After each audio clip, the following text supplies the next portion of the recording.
প্রিয় দর্শক শ্রোতা, আসসালামু আলাইকুম। আউযু বিল্লাহি মিনাশ শাইতানির রাজিম। বিসমিল্লাহির রহমানির রহিম। ইবাদত আমরা সবাই তো করি মুসলিম হিসাবে।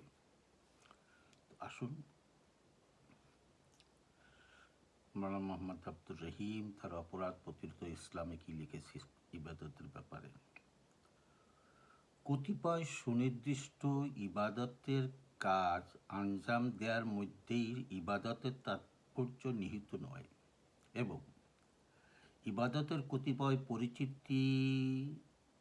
প্রচলিত অনুষ্ঠান পালনের মধ্যেও তা সীমাবদ্ধ নয়।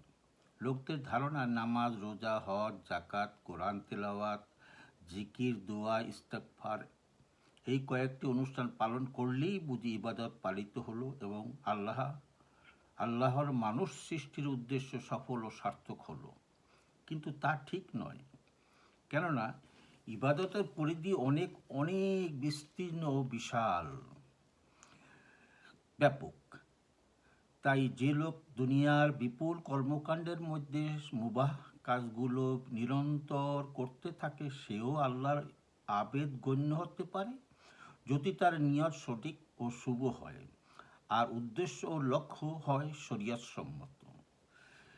যে মুসলিম জমি চাষাবাদ করে আল্লাহর রিজিক পাওয়ার আশায় শরিয়ত সম্মত পন্থায় রোজগার পাওয়ার চেষ্টা স্বরূপ, যার দ্বারা সে নিজের রুজি ও পরিবার পরিজনের জন্য রুজির ব্যবস্থা করতে পারবে, সেও আল্লাহর আবেদ গণ্য হতে পারবে। এই তথ্য বহু সংখ্যক হাদিস থেকেও প্রতিভাত। তন্মধ্যে কয়েকটি হাদিস এখানে উল্লেখ করা হচ্ছে।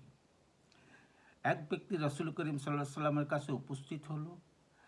রাসূলের সাহাবীগণ লোকটির অবয়ব ও তৎপরতা লক্ষ্য করলেন।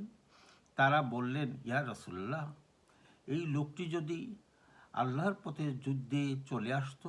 তখন নবী করিম সাল্লাল্লাহু আলাইহি সাল্লাম বললেন, লোকটি যদি তার ছোট ছোট সন্তানদের জন্য শ্রম করে উপার্জন লক্ষ্যে ঘর থেকে বের হয়ে এসে থাকে, তাহলে তো সে আল্লাহর পথে লেগেই আছে। আর যদি তার দুই বৃদ্ধ পিতামাতার জন্য উপার্জনের শ্রম করার জন্য এসে থাকে, তাহলেও সে নিঃসন্দেহে আল্লাহর পথেই নিয়োজিত। সে যদি কেবল নিজের প্রয়োজন পূরণে শ্রম করার জন্য বের হয়ে এসে থাকে, তাহলেও সে আল্লাহর পথে চলমান। কিন্তু যদি লোক দেখানো ও গৌরব কিংবা অহংকার প্রকাশার্থে বেরিয়ে থাকে, তাহলে সে শয়তানের পথিক।